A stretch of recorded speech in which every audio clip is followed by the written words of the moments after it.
A little bit of a rough morning, and literally jostling morning. I should put this thing on a tripod already. I have 2 different tripods in my truck and I'm too lazy to get them out and use them. I say I'm having a rough morning though because I have like a mild strain in my neck, and it's giving me like a headache and a little bit of an ache in my jaw, and I've had chronic neck pain issues since I was in college, so a long time. A good 20 plus years at this point. So it's nothing new. And it's funny because, you know, some of you who've been following me for a while have seen, since I was doing my extremely long videos where I was flatbedding, and I loved it. I love the physicality of doing flatbed. But I wasn't tarping, which is a perfect world scenario to me. I was doing, I was working in a Conestoga. I had severe neck pain when I was doing that, and I knew that the securement was a big reason why, but now when I watch other drivers do securement, I can visualize why it was causing me such an issue. Securement is just, it requires a lot of like torque force, and for anybody who has a bad neck, and especially if anyone who's a smaller built or lighter person, it's going to be harder to do flatbed. Like weight and size are obviously a big advantage when you do flatbed, particularly with regard to securement. So anyway, they're redoing this load because it was so out of balance. It was like way heavier on the back end, and I had to go to a yard next door to scale and then come back. It was the kind of situation where you can't like move the tandems around to get it right because it's just way too out of balance. I can't imagine trying to drive a truck like that. It feels like a lowrider because the back end is just dragging so hard. The tandems were at 12. Some people measure from like the distance from the kingpin, like the number of feet, and I measure the whole number because I'm not that smart. So on our trailers, the rails are 4 inches apart. The holes are 4 inches apart. And I usually, if I'm doing a heavier load, I'll start at 12 and work from there.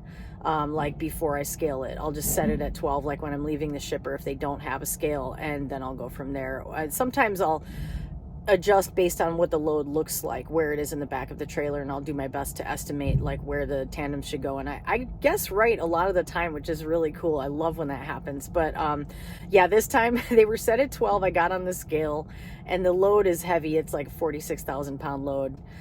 Side note, when I was doing those flatbed loads in the beginning, a lot of flatbed loads are real heavy because you're doing like steel and stuff, and it's crazy to me that as a new driver driving a manual 10-speed, I was terrible at it. Had no experience driving a loaded truck, which is a completely different animal than driving an empty.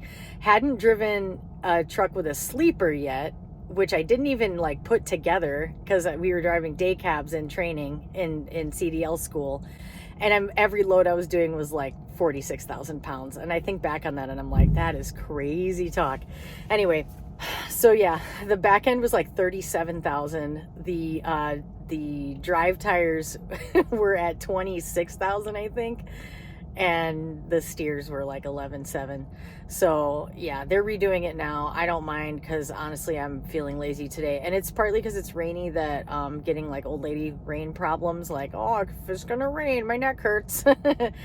I wish I could see a chiropractor because that would even me out real quick, I'm pretty sure. But this is just one of the things that happens. This is on the low end of what's bad for my neck. So I took some Advil. I use some BioFreeze cream on my neck, which I use all the time, and it just is a nice distraction from it's a change in sensation. It helps a little bit. And but that's how my morning is going so far. And you know, back to the usual bitch sesh about pay. I just, like, every day I'm marveling at how long my days are and how much work I do and how low the pay is. And I was just thinking about how when I worked for the furniture delivery service, my days were ranging from usually like 9 to 11 hour days ish, give or take. You know, some days were shorter, some days were longer. I didn't never mind a long day. And I was working Monday, Wednesday, Thursday, Friday, Saturday. And I made about the same amount of money I'm making now. and without benefits. Well, wait a minute. I did have health insurance temporarily, but it was like really high deductible health insurance, and I paid half into it and the company paid the other half. So, you know, and you figure that coming out, but basically I was getting paid on paper $18 an hour at that job. So I think it's safe to say this job is, because I'm working not twice as many hours, but like getting close to, it's significantly less than that per hour, which is not uncommon for company driver pay. It's one of those situations where if you do the math and you see that it's not rational to keep doing it and you keep doing it, then it's on you. So I have to like make some decisions. And of course, you know, like I keep saying, I'm approaching a year, so my options will start to open up. What I have noticed from the little bit of observation I've done, it seems like your options really open up for pay after 2 years, unless you want to go the route of working for a 1099 kind of job, which I still feel like I don't fully understand how that works, because I'm under the impression that people that work 1099 jobs have a set of practices that equate to tax evasion, and I don't fucking judge anybody who pays minimal taxes. I understand where you're coming from. I think that we should be taxing the people who actually have money and not those of us who are fucking struggling working people. We shouldn't be footing the bill for the billionaires. What the fuck, man? Anyway, but we are. So there's that. It's a rainy, cloudy day. I'm here in Wisconsin still, and I'm headed down to, okay, I'm pretty sure that the place I'm going to, I've been to before, and I think I told you guys about it in another video, and it is the most absurd backing in situation of all time. Okay, so if I'm going there again, which I think I am, I'm gonna try to get some video, because it is fucking mind-blowing.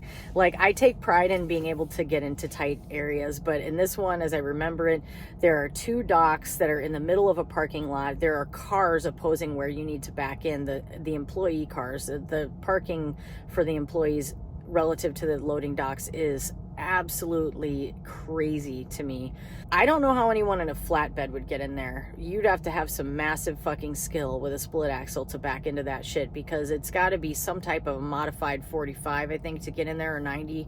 And I'm pretty sure the last time I screwed up, I ended up doing a crazy difficult blind back, and the employees were moving their cars out of my way and shit. I'm pretty sure I have to back off of it's one of those places that is in the suburbs, and it's right around a residential area. So there's like car traffic coming down the street that this place is off of, and I'm pretty sure I have to back off of that street into their lot. And it's just crazy. So if that's where I'm going, I'll show you. You can see what kind of fun afternoon I'm gonna have. Yikes. Did I not just say I have a knack? Boom. I love when that happens. So this is the current situation that I'm going to be dealing with here. This road here has a fair amount of traffic that's going to be coming onto this road. I do have a drive here that I didn't even think to utilize last time, so I guess technically I could use that in order to back into here, but I don't think that would necessarily be better than doing a modified 45. Doing a little voiceover action because there was so much wind noise in this clip. So there's traffic coming from down this street. There were some cars trying to sneak around me as I was doing this back.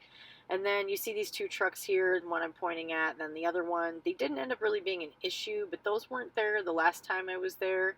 There was some kind of vehicle parked over there, but anyway. And then I have to back in next to this dry van that's sitting there in the dock. I have to get on the outer side of that, or inside, I guess, depending on how you look at it. And there's the dastardly yellow pole and all kinds of fun obstacles. These are the cars, by the way, that are the employee vehicles that were also like blocking my path last time. I'm feeling encouraged that there's not too much traffic on this road right now. It is more, you know, it's like industrial buildings, so they're probably used to trucks coming down this street. But at the other end of this street down there, there's like a residential area, or like it's close to one. So you get some 4-wheelers, but I'm just going to take it real slow. That's my MO. Just go real slow and figure it out. And the last time I was here, the guy I just talked to, I felt like they were kind of annoyed or like impatient or something. And he said the last guy had such a hard time that they had to use one of their trucks to get him in there, which means he probably had a sleeper also.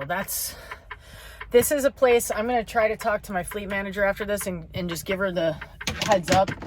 They shouldn't send anyone here with a sleeper not because it's stressful for the driver so much, but because it's a risk, because it's just going to increase the likelihood of something getting damaged. Property damage is going to cause headaches. But my guess is I could tell them that all day and they probably won't listen to me because I'm just a driver. So anyway, here goes nothing. All right, I made it in. And it didn't take me too long either. It took at least 20 minutes. One of the reasons, though, it took as long as it did is that that automatic truck thing that happens where the clutch overheats. And I'm not exactly sure what makes that happen.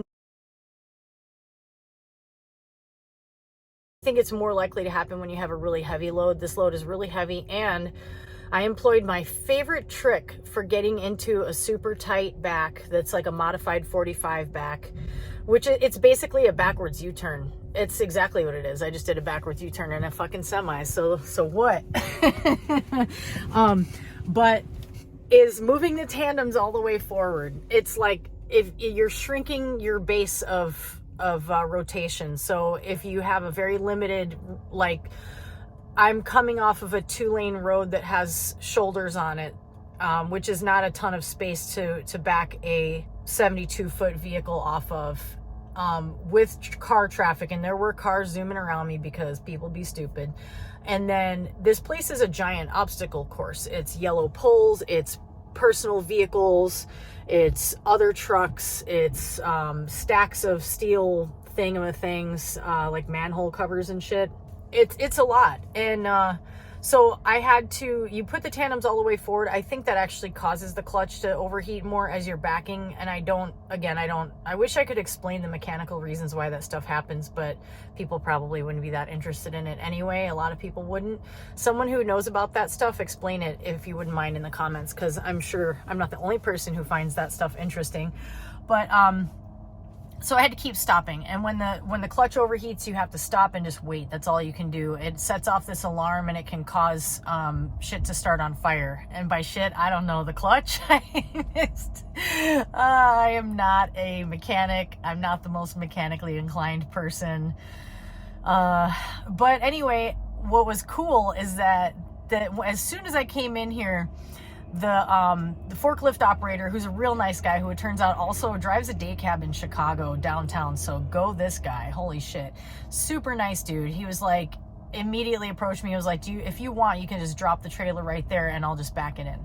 And I took that as a challenge, and I'm like, no, I'm gonna try it first.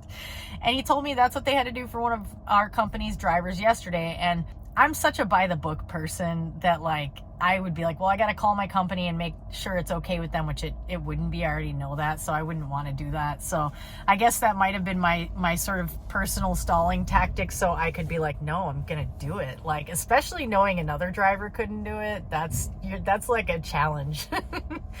So it didn't take me too long. It would have taken less time if I didn't have to. I had to stop about 5 times and wait each time for about 1 to 2 minutes for the clutch thing to stop overheating.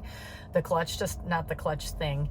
And I did it, and it went smoothly. And it also, last time I was trying to get in this spot, I had a guy that was helping me, that was spotting me, that was one of their other employees, and he wasn't really the best person to be spotting me. This guy's another truck driver, clearly very experienced, and he did a perfect job of spotting me. And that's what you need. If you're going to go into a place where the likelihood of damaging something is much higher because it is one giant fucking obstacle course, it is everything to have an experienced fellow truck driver helping to spot you, because there are good spotters, and then there are people who, especially, and this is another thing too, sometimes being a female driver, there's guys who assume that you can't drive your truck, you can't maneuver back your truck, whatever, because that's just their mindset or whatever.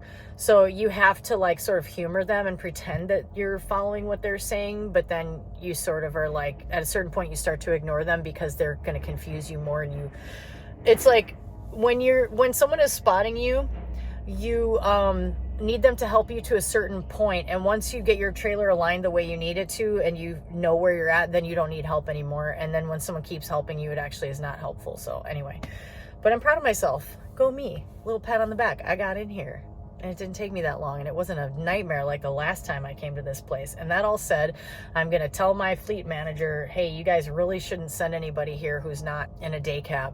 And that's going to just fall on deaf ears because I am just a driver. I think I just said that spiel, God damn it. Kicking it old school with a little little microwave video, like it's been a long time since I made one. Just got back from taking a shower, and I just wanted to make a little wrapping up the evening video. I was all proud of myself. I had that victorious, like, getting into that difficult spot earlier today in a relatively quick amount of time, and getting complimented by that cool dude, and it's always like such a good experience when someone spots you that's so good at it, and like it's like such a relief. Thanks, Jeff, you're awesome. But I told him I was gonna give him a shout out, like, you gotta watch my video. I gave him a little post-it note with the name of my channel on it. That felt so good, but then I just, I got ahead of myself. I tried to get a little further down the road than I probably should have for the night. I meant to stop a little bit sooner at that world's largest quick trip off of exit 340 off of I-41 it's in Wisconsin. I think it's by Kenosha. It's by the Mars Cheese Castle. It's the same exit, but on the other side of the highway. It's a great quick trip. It's brand new. It's super, I think it's pretty new. It's really nice. This parking spots, there's like a ton of them. It's huge, whatever. I was gonna park there, and I was on the phone with my best friend, and I fucking drove past it, and I was like, fuck. And I kept going, and I ended up back at, this is the same, I always end up here, man. This is the same pilot that I was at when I was like singing the Megadeth song because I was out of time, the skin of my teeth song. But this time it wasn't a skin of my teeth kind of situation, but it was a pay for reserve parking situation. And what happened was I actually went to the Love's that's across the street, which is always hella congested. And I don't know why I fucking went there, but I went there first, and I found a couple spots. I ended up having to flip around in order to orient myself the right way. And I was going to try to get in one of them. And then one guy starts trying to help me. I'm like, okay, that's cool. But then another guy starts trying to help me at the same time, who's not, and it was annoying. It was annoying. And like, it's weird because sometimes you want to be helped, and sometimes you can tell when someone is going to be a good help, and sometimes it's not like that. And then also, I always have the hardest time. It's like so annoying. I could do something that's really difficult, like what I did earlier today, and do it smoothly and efficiently. But every time it's at the end of the night, I start getting a headache. I get a tension headache because I get nervous about parking. All the time it happens. That's what was happening tonight. I was getting nervous. I was getting agitated. I'll notice I start to not be able to concentrate on the podcast I'm listening to because I'm just, or I'm listening to another memoir. I'll tell you about those at another juncture. But I just start getting stressed. And then I really struggle to back into spaces at that point because it's hard to concentrate. It's dark. It's so much harder backing between tractors in a tight lot. These parking lots at these truck stops are terrible. That's why I meant to go to that quick trip, because it's low stress, and I knew that. And when I'm this tired, when I've been driving and having such a long day, I just don't have the mental bandwidth for being in these chaotic truck stop environments. And then there's a car driving through there that kept doing laps, and a fucking bobtail that kept doing laps. And I'm like, what are you people fucking even doing right now? They didn't need to park. They were just, I don't know what they were doing. It was just so annoying and distracting. And then one of the guys that was trying to help me had a flashlight that was strobing, and I was like, no, no. And then the other guy was like, oh, let me just give you a tip. And I'm like, bro, no thanks. It was that kind of vibe where it's like, oh, let me help her, and it's like, nah, you're not what I need right now. So I just left. I got so annoyed. I left, came across the street to this stop, and this is one of those truck stops that has a bunch of spots that force you to blind back, which I hate. And I ended up fucking going around in circles and finally stopping in a spot that was a reserve spot, because it was like one of the only areas that seemed like I could just mentally do it and not think about it so hard. So it sucks that my night ended up on kind of a stressful note, but it doesn't negate my little success earlier today, does it? That's all I got to say. I'm trying not to be so frustrated with myself. This will all be forgotten later. I'll laugh about it, or I won't even remember it, and it's whatever. And like I was saying to the cashier in the truck stop, I was like, None of this shit matters. I'm trying not to swear as much and I'm not succeeding. Anyway, that's all I got. I hope you enjoyed this little video, and thank you for watching. Don't forget to like and subscribe, and I'll catch you on the next one.